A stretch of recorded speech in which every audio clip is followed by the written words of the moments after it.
Hello everyone, आज है 7 नवंबर और आज इस वीडियो में हम बात करने जा रहे हैं आईआरबी इंफ्रा के बारे में। 52 रुपीज़ का शेयर है, आधे % का फॉल हमें यहाँ पर देखने को मिला है। एक महीने का ग्राफ देखो तो भैया लगातार गिरावट है, 5.5% का फॉल है। हालांकि 60 रुपये से एक ही झटके में 50 पे चला गया था, लेकिन पिछले कुछ दिनों से ये अप्स एंड डाउन्स यहाँ पर पोजीशन में देखने को मिल रहा है। थोड़ी बहुत तेज़ी दिखाता है, वापस गिरावट, अगले दिन फिर तेज़ी, फिर गिरावट, फिर तेज़ी, फिर गिरावट। तो ये खेल यहाँ पर चल रहा है। बात करेंगे वीडियो में इस कंपनी के बारे में कि भाई साहब भरोसा कर सकते हैं कि नहीं, और क्या आउटलुक इसका देखने को मिल रहा है, क्या इसका ट्रैक रिकॉर्ड रहा है पास्ट में। तो देखिए, वीडियो को शुरू करूँ उससे पहले अगर आपने अभी तक चैनल को सब्सक्राइब नहीं किया है तो प्लीज़ अभी इसे सब्सक्राइब कर लीजिए, क्योंकि आगे भी बहुत सारे वीडियोस हैं जो आपको काफ़ी ज़्यादा हेल्प करेंगे। तो गिरावट तो है यहाँ पर, अगर आप देखो तो 52 पे आ चुका है। और इवन अगर आप एक साल का अगर हम ग्राफ देखें तो अभी भी हालांकि 50% का ग्रोथ है। शेयर 77 रुपीज़ पे गया था, वहाँ से अगर आप काउंट करते हो तो गिरावट बड़ी है। और देखो, ऐसा नहीं कि बीच में इसने अटेम्प्ट नहीं करे, बीच में इसने डेफिनेटली अटेम्प्ट करे थे तेज़ी दिखाने के, फिर से गिरा, फिर अटेम्प्ट करा, फिर गिरा। जो गिरावट की शुरुआत हुई थी यहाँ पर 77 रुपीज़ से, वो तब हुई थी जब यहाँ पर एक बड़े एफाइल्स ने बिकवाली करी थी। ठीक है, सिंट्रा करके है, बहुत बड़ा एफाइल्स है, उसने बिकवाली करी थी। और अभी भी उतनी बिकवाली के बावजूद भी अभी भी वो ऑलमोस्ट 20% का स्टेक अभी भी ओन करते हैं। और जब वो बिकवाली हुई थी तब ये था कि भैया और नेक्स्ट 6 महीने तक वो नहीं बेच सकते। अब 6 महीने भी ख़त्म होने आए हैं, ठीक है, मतलब 2 महीने बचे हैं। तो देखते हैं कि क्या होगा वहाँ पर, ठीक है, जब वो 6 महीने ख़त्म होंगे, क्योंकि अभी भी उनके पास बहुत सारी क्वांटिटी है।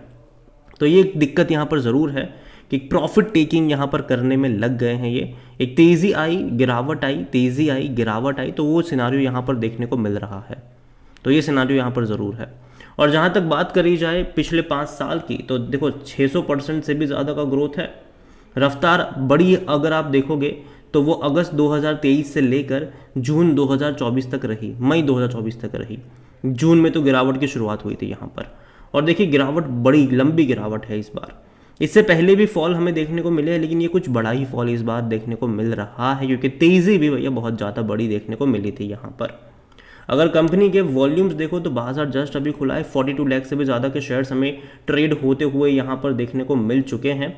अगर आप देखो मार्केट कैप तो 31,000 करोड़ से भी ज़्यादा का इसका मार्केट कैप देखने को मिल रहा है। ऑल टाइम हाई 78 रुपीज़ का है, लो 4.5 रुपये। अगेन मैं कह दूँ, कभी भी ये 4.5 रुपये नहीं गया है। ये इसका एडजस्टेड प्राइस है। ये स्प्लिट हुआ था, ठीक है, एक शेयर के 10 शेयर बने थे, उसके चलते एडजस्टेड प्राइस है ये। और जहाँ तक देखा जाए इस कंपनी के बारे में तो according to Moneycontrol user 67% लोग कह रहे खरीदारी करो, 33% लोग कह रहे बेचो और भाग जाओ यहाँ से। कंपनी में अगर डिविडेंड के बारे में बात है तो इस बार इसने बहुत अच्छा डिविडेंड भी पे आउट करा है। 4 बार डिविडेंड पे आउट करा है, 4 बार, और हर बार 10 पैसा पर शेयर। अगर आप देखो तो कुल मिलाकर इसने 40 पैसा पर शेयर का डिविडेंड इस साल पे किया हुआ है, जो कि अच्छा डिविडेंड है। और जैसे कि मैंने कहा, स्प्लिट का गेम यहाँ पर खेला गया था, एक शेयर पे 10 शेयर बने थे यहाँ पर। तो देखा जाए तो अभी अगर आप इसका 52 रुपीज़ का प्राइस अगर आप देख रहे हो तो एक्चुअली में ये 520 रुपये का प्राइस है, ठीक है।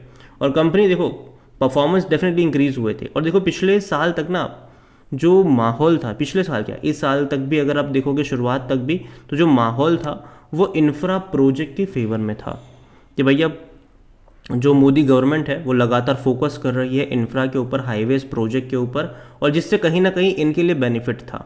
तो माहौल इनके फेवर में था ये।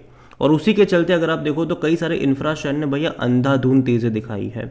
तो उनमें से ये भी एक कंपनी है, क्योंकि इस कंपनी का अगर आप काम देखते हो तो कंपनी का काम जो है वो हाईवे इंफ्रास्ट्रक्चर को डेवलप करना तो है ही, लेकिन इसके अलावा टोल कलेक्शन का भी इनका काम है, टोल कलेक्शन। और टोल कलेक्शन हम सब जानते हैं कि भैया बढ़ रहे हैं, ठीक है, इंडिया में। इवन इलेक्शन के बाद 5% तक के टोल कलेक्शन भी बढ़ाए गए थे। यहाँ पर अगर हम इसके वैल्यूएशन के बारे में देखें तो इसका जो पी रेशो है वो 52 के आसपास का है, सेक्टर पी 51 का है। तो ऑलमोस्ट कह सकते हैं कि ना ही सस्ता है ये, ना ही महंगा है ये। लेकिन अगर इसका चार्ट पैटर्न देखते तो डेफिनेटली थोड़ा बहुत डाउनवर्ड्स जरूर नजर आता है। 67% एनालिस्ट खरीदारी की यहाँ पर बात कर रहे हैं। फाइनेंशियल देखे इसके तो नंबर लास्ट क्वार्टर के आए थे, लेकिन वो उतने अच्छे नहीं थे। सितंबर के अगर आप देखो तो नहीं थे अच्छे, मुश्किल से 100 करोड़ का मुनाफा हुआ था इनका, और वो ख़राब है क्योंकि इससे पहले की क्वार्टर में 140 करोड़ का प्रॉफिट था, उससे पहले 188 करोड़ का था, उससे पहले 188 करोड़ का था। और रेवेन्यू भी देखो तो कम हो रहा है, 2,500 करोड़ से 1,900 करोड़, फिर 1,750 करोड़। तो रेवेन्यू कम है, इवन रेवेन्यू तो पिछले साल के मुकाबले भी कम है। तो देखा जाए तो जो नंबर्स इसके निकल कर आए थे वो उतने ज़्यादा एक्साइटिंग नहीं थे, और जिसके चलते एक फॉल हमें देखने को मिला उसके बाद भी। तो ये एक मेन रीज़न ज़रूर है कि भैया अभी भी तेज़ी नहीं बन पा रही है।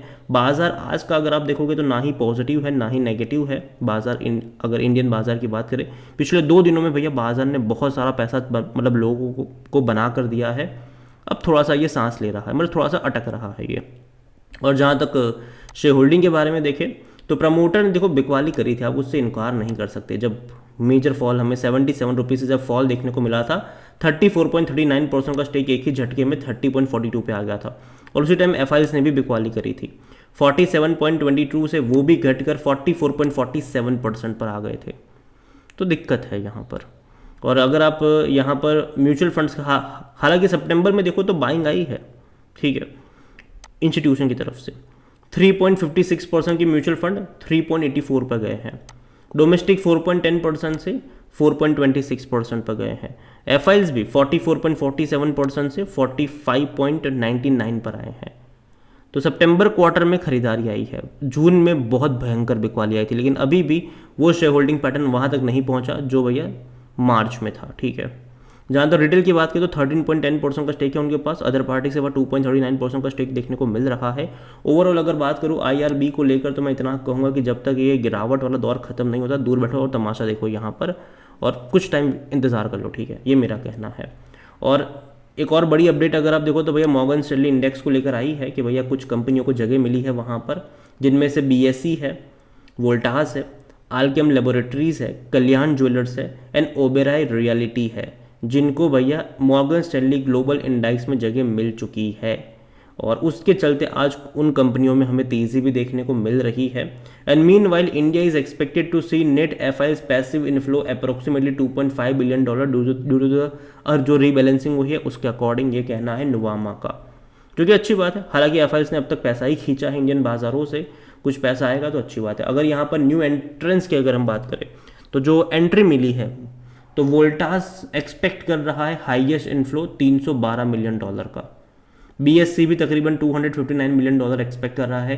कल्याण ज्वेलर्स, ओबेराय रियलिटीज, आल्किम की अगर हम बात करें तो $241 मिलियन कल्याण ज्वेलर्स, $215 मिलियन ओबेराय और $204 मिलियन आल्केम लैब्स एक्सपेक्ट कर रहा है इस मॉर्गन स्टैनली इंडेक्स। तो पैसिव इनफ्लो की अगर हम बात करेंगे तो एक अच्छी बात है उनके लिए, ठीक है, तो पॉजिटिव चीज़ है। लेकिन अगेन मैं कह दूँ, ये खबर को ध्यान में रख के खरीदारी मत करिएगा। अगर आप खरीदारी बिकवाली कुछ भी करते हैं तो अपने जो फाइनेंशियल एडवाइज़र है उनकी सलाह ज़रूर लीजिएगा। आज बहुत सारी कंपनीज है जिसके रिजल्ट्स भी आने वाले हैं, जिनमें भैया महिंद्रा एंड महिंद्रा है, ट्रेंड है, रेल विकास निगम जो काफ़ी ज़्यादा चर्चा में रहा है पिछले कुछ टाइम से, NHPC के भी नंबर्स आज आने वाले जिसके लिए मैं एक्साइटेड हूँ। स्टील और सेल की अगर हम बात करें, स्टील अथॉरिटी ऑफ इंडिया उसके भी है, पेज इंडस्ट्रीज़ के है, बहुत सारी कंपनीज है जिसके जो आज रिजल्ट है, इरकॉन से लेकर NCC तक के नंबर्स आज आने वाले हैं। जैसे ही रिजल्ट्स आएंगे डेफिनेटली मैं आपको अपडेट भी करता रहूँगा। तो चैनल को सब्सक्राइब करना भूलिएगा नहीं, बेल आइकन को प्रेस ज़रूर कर लीजिएगा और कमेंट में लिख के ज़रूर बताइए कि आप किस कंपनी के रिजल्ट्स को लेकर एक्साइटेड है। वीडियो को यहीं पे एंड करता हूँ, पसंद आया हो तो लाइक करो, शेयर करो, चैनल पर अगर पहली बार है तो प्लीज़ सब्सक्राइब करें।